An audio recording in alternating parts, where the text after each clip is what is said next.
Bonsoir à tous et bienvenue sur le plateau d'Un cœur qui écoute, votre émission de spiritualité. Ce soir, je vous invite à partir du côté de l'Alsace, du côté de Rossheim, dans la banlieue de Strasbourg. Nous sommes avec Sœur Marie-Pierre. Bonsoir, ma sœur. Bonsoir. Vous êtes prieure du monastère bénédictin. Et il y a AP à la fin, je sais. De l'adoration perpétuelle. Voilà, de l'adoration perpétuelle, pardon, je ne suis pas très bon. Je comprends. Merci d'être venu nous voir. Vous allez nous raconter tout simplement votre parcours de foi, qui n'est pas très loin et qui est même très imbriqué avec le chemin néocatéchuménal. Juste avant de nous raconter tout cela, je vous invite à nous lire un extrait de texte de votre choix. Venez mes fils, écoutez-moi, je vous enseignerai le respect confiant envers Dieu. Le Seigneur cherche pour lui un ouvrier. C'est pourquoi il lance cet appel à la foule. Il dit encore, qui veut la vie? Qui désire le bonheur? Si tu entends cet appel et si tu réponds moi, Dieu te dit, est-ce que tu veux la vraie vie? La vie avec Dieu pour toujours? Alors empêche ta langue de dire des paroles méchantes, interdis à ta bouche de mentir, tourne le dos au mal et fais le bien, cherche la paix et poursuis-la. Voyez, dans sa tendresse, le Seigneur nous montre le chemin de la vie.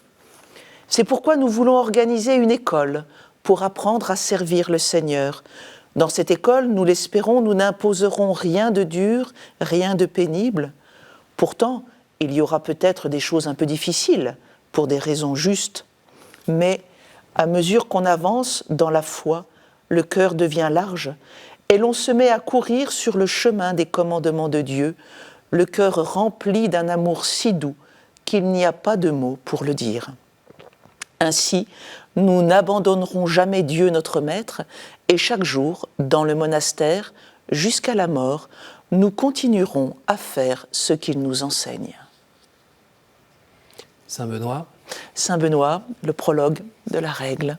Un texte qui a été écrit il y a quelques centaines d'années. Un tout petit peu plus. 6e siècle. Ah oui. Mais très actuel. Oui. Pourquoi d'ailleurs? Très actuel parce qu'en fait, il parle de la réalité humaine et que l'homme, avec des déclinaisons différentes selon les époques, reste fondamentalement le même. Pourquoi avoir choisi ce passage en particulier?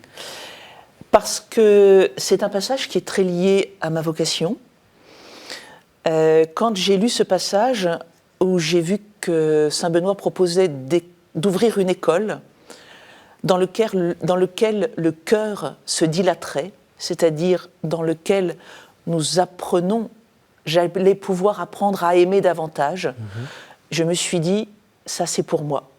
Parce que j'étais à une époque de ma vie où je trouvais que justement, j'aimais d'une manière très petite. Et aussi parce que, au fond, dans ce passage du prologue, Saint Benoît dit clairement qu'on est toujours à l'école, qu'on a toujours besoin d'apprendre, qu'on n'a jamais fini d'apprendre. Et ça, je trouve que c'est très consolant. C'est un peu contraire à ce qu'on aimerait, parce que on aimerait toujours que les choses soient faites une fois pour toutes. Une fois qu'on a appris les tables d'addition, on les connaît, et puis voilà. Mais dans la vie spirituelle, ça ne marche pas vraiment comme ça. Et vous avez compris ça assez tôt? Oh, il m'a fallu beaucoup de temps. Il m'a fallu beaucoup de temps, et si je peux en parler simplement aujourd'hui, c'est justement parce que la vie m'a montré que c'était finalement toujours comme ça que ça se passait. Alors aidez-nous un petit peu à vous situer. D'où venez-vous? Avez-vous grandi dans une famille catholique? Alors je suis née, pas sur les barricades, mais en 1968. Mes parents étaient tous les deux pratiquants. Ma maman était organiste à la paroisse. Mon papa était un ancien scout. C'était d'usage dans la famille que d'aller à la messe le dimanche, d'inviter monsieur le curé très régulièrement à la maison et tout ça. Et puis au moment de l'adolescence, il a fallu déménager pour des raisons de travail de mon papa. Et là, j'ai vu quel bonheur je cherchais. En fait, je cherchais un bonheur que j'espérais d'ailleurs réaliser dans une idylle qui commençait à naître comme toute adolescente avec un camarade. Et puis quand vous mettez 170 km il y a 40 ans entre des personnes, il n'y avait pas ce qu'on connaît aujourd'hui comme moyen de communication. Et très vite, vous vous rendez compte qu'on vous oublie. Ou en tout cas que vous étiez dans l'illusion de ce que vous viviez. Vous aviez quel âge à ce moment-là ? 12-13 ans. Alors c'est très décevant à cet âge-là de faire l'expérience, de faire cette expérience au fond. Hein. D'être déraciné d'une famille à laquelle on était très attaché, et puis de voir que les amis qu'on pensait avoir, finalement, il ne faut pas grand-chose pour que ça disparaisse. Et là, moi j'ai trouvé comme solution de me réfugier dans une forme de solitude, parce qu'au moins on ne prend pas le risque d'une relation. Oui. On ne prend pas le risque d'une nouvelle déception. Oui. Mais bon, le Seigneur en avait décidé un petit peu autrement, parce que quand nous sommes arrivés dans notre nouveau lieu, dans notre nouvelle ville de résidence, à Mulhouse, juste dans la boîte aux lettres, il y avait des invitations dans la paroisse où nous devions aller, à laquelle nous étions rattachés, des invitations pour des rencontres pour adultes, 2 fois par semaine. Oh, alors mes parents se sont dit, bon tiens, allons-y, histoire de nous intégrer dans la paroisse. Et en fait, c'était des rencontres du chemin catéchuménal. Et là, pour mes parents, ça a été quelque chose de très fort, parce qu'ils étaient eux aussi dans un moment un peu plouf-plouf. Oui. Et ils ont vu cette opportunité de pouvoir raviver leur foi à travers cette initiation chrétienne qui leur était à nouveau proposée. Alors, si vous pouvez nous redire un petit peu ce qu'est le chemin catéchuménal, qui, si je ne me trompe pas, a vu le jour en Espagne. Exactement. Dans la banlieue de Madrid. A vu le jour en Espagne, dans la banlieue de Madrid, à travers la personne de Kiko Arguello et de Carmen Hernandez. Que nous avons déjà reçus ici. Voilà, exactement. Des personnes qui n'avaient aucun projet pastoral et qui, simplement, en partageant la vie des personnes des bidonvilles de Madrid, ont donné un témoignage de leur foi, un témoignage de Jésus-Christ, qui a interpellé et qui a donné l'opportunité à certaines personnes qui vivaient comme des bandits de se convertir authentiquement. Et ça a interpellé le curé de la paroisse d'à côté, et petit à petit, qui lui a dit « mais viens donc faire la même chose dans ma paroisse ». Et en fait, la même chose, c'était redécouvrir la force et la puissance du baptême que nous avons souvent reçu quand on est petit. Sur un laps de temps... Oui, sur un laps de temps qui est long. Mais aujourd'hui, quand je choisis de lire ce prologue de la règle de Saint-Benoît, avec le temps, j'ai compris aussi moi-même qu'on a toujours besoin d'apprendre et de se replonger dans la force de l'initiation chrétienne, qui, au fond, a quelque chose d'unique, mais qui se répète à travers les différentes étapes du baptême. Et cette chose unique, c'est que Jésus-Christ est venu nous sauver, nous rendre libres. Mais libres de quoi ? Et de quel bonheur parle-t-il ? Voilà. Et donc, on a passé d'une vie, en fait, pour le comprendre aussi. Exactement. Et puis, parce qu'on a continuellement besoin de refaire cette expérience de l'immersion dans le mystère pascal. Pourquoi ? Parce qu'on oublie vite ? Mais non, parce qu'on est très souvent, dans notre vie quotidienne, en tout cas c'est mon expérience, confronté à nos limites, à nos faiblesses, aux nôtres, ou à celles des personnes qui sont en face de nous. Et que la relation, c'est quelque chose qui nous expose toujours à une forme de vulnérabilité. On prend du risque dans la relation. Et ça, on aimerait bien des choses sûres, quoi. Et quand on est face à notre faiblesse, face à notre fragilité, quelle est notre réaction ? C'est la fuite ou la protection. Et donc, et c'est précisément ce que dit l'Épître aux Hébreux, quand il dit que parce qu'on a peur de souffrir, on devient esclave du malin. C'est-à-dire qu'au fond, on se protège et on empêche la vie de circuler, parce que la vie, elle nous expose. Et du coup, avoir des personnes qui témoignent qu'ils sont capables de vivre des choses comme nous, mais avec un esprit qui dépasse cette peur et qui reste bon, généreux, bienveillant. Ne serait-ce que dans cette relation avec des parias de la société où on n'a pas trop envie d'aller frayer avec eux parce qu'on se dit mais je lui donne ça, il va me prendre ça, ou il va me faire les poches et autres. Exactement, voilà. Et au fond, moi ça a été mon expérience d'adolescente.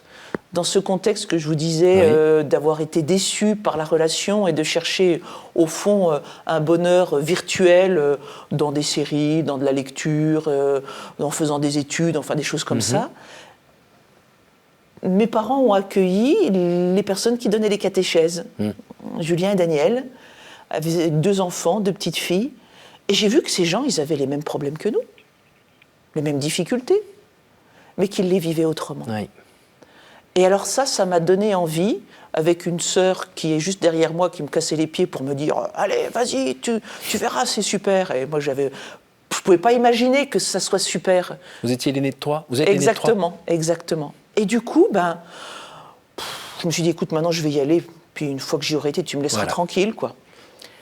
Et puis j'y suis allée. Je suis allée à une célébration de l'Eucharistie. Et là, je ne saurais pas vous dire pourquoi, mais il y a quelque chose qui m'a profondément touchée. Et c'est de moi-même que j'y suis retournée ensuite. Donc 13-14 ans, là ? Voilà, c'est ça. En 83, c'est un beau cadeau à 13-14 ans. Hein. Ah oui. Ah oui, ça a été une grâce pour moi. Oui. En 83, j'écoute les catéchèses. Et en 84, je me retrouve avec les jeunes qui étaient réunis place Saint-Pierre autour du pape Jean-Paul II, de frère Aloïse de Thésée, de mère Teresa aussi, à vivre cette expérience absolument qu'on pensait unique des JMJ. Oui, Journée mondiale de la jeunesse. Exactement. Et là, ça a commencé un peu à faire gli-gli. Enfin, mais oui, ta vie, quel sens tu peux lui donner ? Regarde ce que t'a fait donner le Seigneur, qu'est-ce que tu vas faire de ta vie ? Alors, vos études, c'était quoi ? Alors là, j'étais en première. D'accord. Voilà, donc j'ai passé un bac B, ça n'existe plus vraiment aujourd'hui, mais enfin, il y a toujours la même chose. Généraliste, on va dire. Voilà, très généraliste. Voilà, comme je rêvais d'être journaliste, j'ai fait Sciences Po à Strasbourg, parce que voilà, c'était bien Strasbourg, c'était pas très loin de chez moi. Et là, vous rêviez pas un petit peu de succès Ah ben bien sûr. Du bonheur. De ce qu'on appelait le bonheur, de ce qu'on présentait comme bonheur à ce moment-là. Bien sûr. Et puis j'y suis allée franco, quoi. J'ai fait mes études. Après, bon, j'ai oublié un petit peu parce qu'en même temps, je continuais à cheminer dans ma communauté. C'est quand même important, ça. Et donc, je commençais à voir. Pardon de vous couper, mais on peut dire aussi que dans le chemin néocatéchuménal, c'est pas juste le rendez-vous le dimanche pour la messe de 11h. Hein. Non. C'est une implication dans la semaine. Exactement. Et même dans l'année. Oui. C'est vraiment un travail ensemble. C'est un travail ensemble parce que le tripode, c'est la parole, l'écoute de la parole de Dieu, l'Eucharistie et la communauté. C'est exactement ce que nous retrouvons dans la vie bénédictine.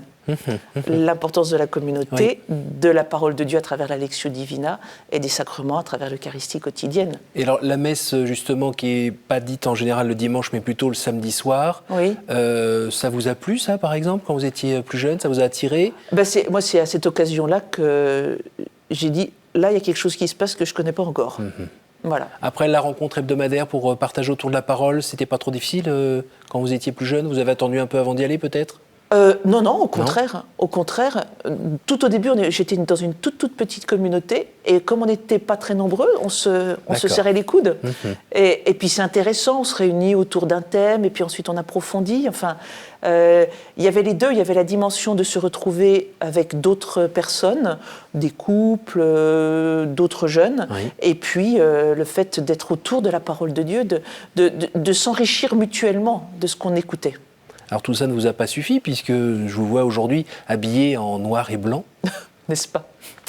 Eh bien non. Alors c'est pas que ça ne m'a pas suffi, c'est que, en fait, dans le parcours qui a été le mien, j'ai senti à un moment que ce que j'avais reçu, et cet amour que le Seigneur m'avait donné, ça devait impacter toute ma vie. Voilà, bon. Alors, quand j'ai commencé à prendre conscience de ça, il m'a fallu un petit peu du temps pour comprendre là où était ma voie. Et j'ai été beaucoup aidée par mes catéchistes qui m'ont fait comprendre que c'était très important, justement, pour être vraiment libre, d'être disposé à vivre toutes les vocations. Et alors, en plus de ça, le Seigneur s'y est vraiment bien pris, parce qu'à un moment, je pensais partir missionnaire. Pof ! À chaque fois, ça marchait pas. Bon, j'ai fini par comprendre que c'était pas ça, qu'il fallait que je cherche ailleurs. Et alors, je me suis dit, il faut que je me marie. Là, on ne peut pas se marier tout seul, donc voilà. Et pas puis, encore. Pas encore. Enfin, en tout cas, dans mon esprit, jamais. D'accord. Voilà. Et puis ensuite, je me suis dit, oui, bon, bah, la vie religieuse, bon, pourquoi pas, peut-être. Puis j'ai compris qu'il y avait quand même il y avait quelque chose qui avait besoin d'être encore travaillé. J'avais encore besoin d'apprendre. Cette initiation chrétienne que j'étais en train de vivre devait me permettre d'accepter et d'entrer dans une réalité que souvent on vit comme une vocation par défaut, subie, pas choisie. C'était le célibat. Alors c'est vrai que mon travail me permettait d'avoir une vie très dense, très remplie, Mais c'est vrai qu'au fond de moi, je percevais le fait de rester célibataire comme un échec. À ce moment-là, le travail s'était engagé dans la vie politique, c'était... Non, alors j'étais à la tête d'une administration communale dans une commune du nord de l'agglomération de Strasbourg, à Eunheim, et c'était un travail passionnant, parce que vous allez de l'organisation urbaine de la commune, aux services sociaux, aux écoles, à l'école de musique, en passant par l'état civil. Et au service des gens aussi, là. Alors oui, bah bien sûr. Ça collait bien, là. C'est un apostolat. Et moi, je m'y retrouvais beaucoup. Quand je disais politique, c'est dans le sens police, au service de la cité. Voilà, c'est ça. Et donc, c'était vraiment ça. J'avais de la chance, en plus, de pouvoir travailler avec des élus qui étaient à la fois respectueux de chacun et qui travaillaient d'une manière que moi, j'appréciais beaucoup. Donc, mon travail, c'était un beau challenge et puis ça remplissait ma vie. Mais ça ne me permettait pas de l'accomplir. Et donc, c'était pas suffisant. Voilà, ça suffisait pas, comme vous disiez. Donc voilà, et il y a eu un moment qui a duré 1 an et demi où vraiment j'ai pris cette conscience de cette nécessité et de cette beauté en fait de vivre comme célibataire en faisant le travail qui était le mien et puis en étant au service et en étant impliqué aussi, en vivant ma vie avec ma communauté. D'abord, en étant fidèle à cette rencontre communautaire régulière, et puis aussi en cherchant à pouvoir transmettre dans la paroisse ou dans d'autres endroits ce que j'avais moi-même reçu. Oui. Donc, on entend bien le côté pas célibataire par défaut. Ah non, là c'était plus célibataire par défaut. C'est tout d'un coup, c'est ma vocation, à moi, aujourd'hui. Oui. Et ça, c'était venu possible parce que la question de la vocation est passée du « c'est un problème à résoudre », parce que de toute façon, il faut régler cette question, à « mais voyons, tu as rencontré Jésus-Christ, tu fais ta vie avec lui. Tu fais ta vie avec lui et tu verras où il te conduira. » Voilà. Et donc, finalement, je trouvais que c'était super. Et c'est à ce moment-là que s'est réveillé l'appel à la vie monastique. Que vous aviez déjà entendu Oui, à 18 ans quand j'étais à Rome, et puis en 91 à Częstochowa. Genre la petite question, quoi. Voilà, c'est ça. Et puis, est-ce que tu ne viendrais pas avec moi ? Voilà. Alors, c'est vrai que dans le chemin catéchuménal, les Journées mondiales de la jeunesse, on les vit aussi dans ce souci d'essayer d'éclairer le sens de notre vie.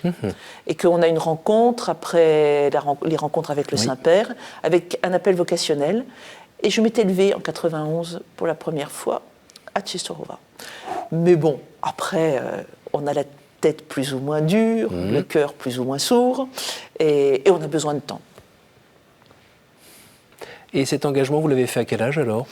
Alors, je suis entrée au monastère, j'avais 31 ans. D'accord. J'avais 31 ans. Ça fait 22 ans maintenant que je suis en communauté. Voilà. Ça vous paraît loin ? J'ai l'impression que c'est hier. J'ai l'impression que c'est hier. Mes collègues de travail m'avaient dit « Tu tiendras pas 1 an, tu vas t'ennuyer parce que tu vois pas la vie que t'as. » Mais la vérité, c'est que j'ai l'impression que c'est hier. Et dans quelle mesure le chemin néocatéchuménal et la règle de Saint-Benoît, ça se recroise ? Alors, c'est ça qui est merveilleux. Et c'est ça qui a été très beau pour moi. D'autant plus beau que nous vivons à Rosheim la règle de Saint-Benoît avec le charisme particulier de notre mère fondatrice, Mère Mechtilde du Très Saint Sacrement, qui a fondé au XVIIe siècle les bénédictines de l'adoration perpétuelle. D'accord.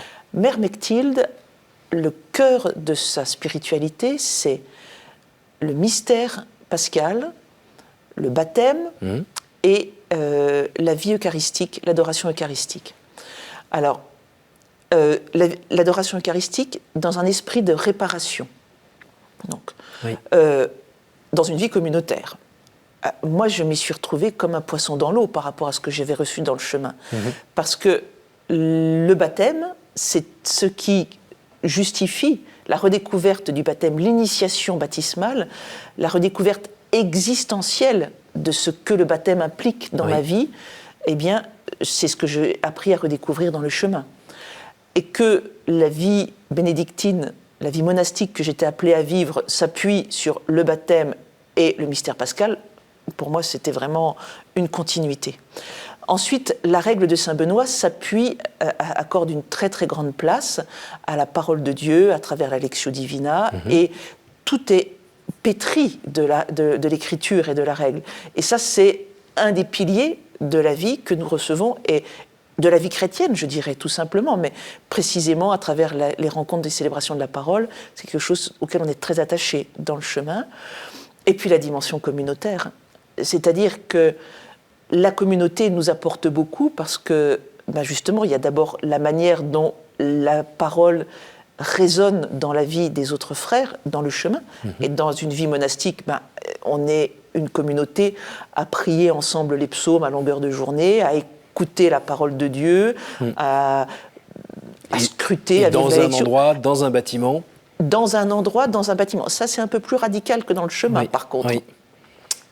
Et du coup, mais cette radicalité, je dirais, c'est l'alchimie extraordinaire de la vie monastique. C'est-à-dire que si dans cette alchimie-là, on n'arrive pas à découvrir que nous sommes fragiles, que nous ne sommes pas parfaites, que nous sommes vulnérables, que nous avons besoin des autres pour pouvoir être sauvés, c'est un des mots récents du pape François, eh bien, on perd toute la dimension de la vie communautaire. Et ça, c'est une richesse énorme.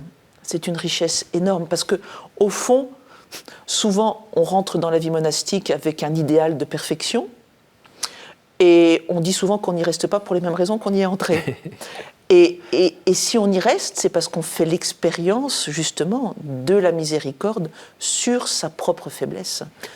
Est-ce que vous pouvez me dire en un mot comment, en 2022, en Occident, on peut choisir librement de rentrer dans un lieu et vivre selon une règle qui a plusieurs siècles, alors que tout nous invite à être maîtres de nous-mêmes, et à vivre notre vie, à être dans notre ressenti, notre développement personnel. Comment ça marche ? Eh bien, je dirais, je vais essayer d'exprimer très simplement. Nous avons tous un désir au fond de nous-mêmes de faire le bien. Le fameux bonheur dont parlait saint Benoît. Pour accomplir ce bien, nous avons besoin d'être libres. C'est-à-dire d'être libres de toutes les entraves, de tout ce qui nous empêche de nous donner. Parce qu'au fond, faire le bien, c'est se donner. Et entrer dans une communauté, vivre la vie monastique, c'est d'une certaine manière être dans les conditions optimum pour pouvoir vivre cela. Parce que nous avons... Mais c'est comme le mariage, quelque part.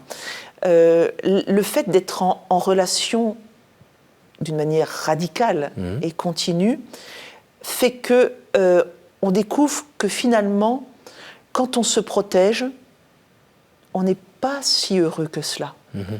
On n'est pas si libre que cela. On est esclave de nos peurs, par exemple. Exactement. Et que la véritable liberté, c'est justement de traverser nos peurs, de traverser cette peur, et traverser cette peur, c'est vivre le mystère pascal. On arrive déjà à la fin de cette émission. Là, le défi, ça va être une question et une réponse courte. Oui. Est-ce que vous pourriez me dire un chiffre entre 1 et 9, s'il vous plaît ? 3. Y a-t-il une parole que vous regrettez de n'avoir pas dite à quelqu'un ?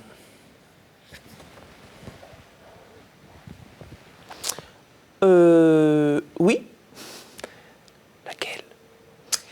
Eh bien, avec du recul, je découvre que je ne dis pas suffisamment souvent merci. Un chiffre entre 1 et 6. Alors, 5. En dehors de la Sainte Famille, quel est le personnage biblique qui vous touche le plus en ce moment?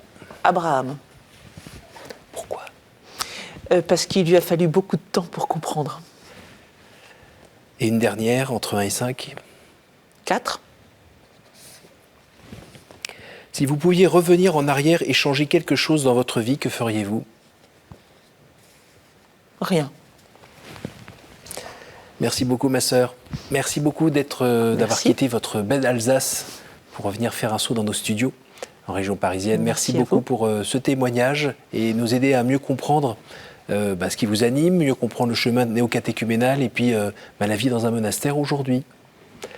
Merci à vous tous pour votre fidélité. Je vous invite à revoir ce programme ou le partager autour de vous grâce à notre site www.ktotv.com. Merci à vous tous donc pour cette fidélité et je vous donne rendez-vous la semaine prochaine pour un nouveau témoignage.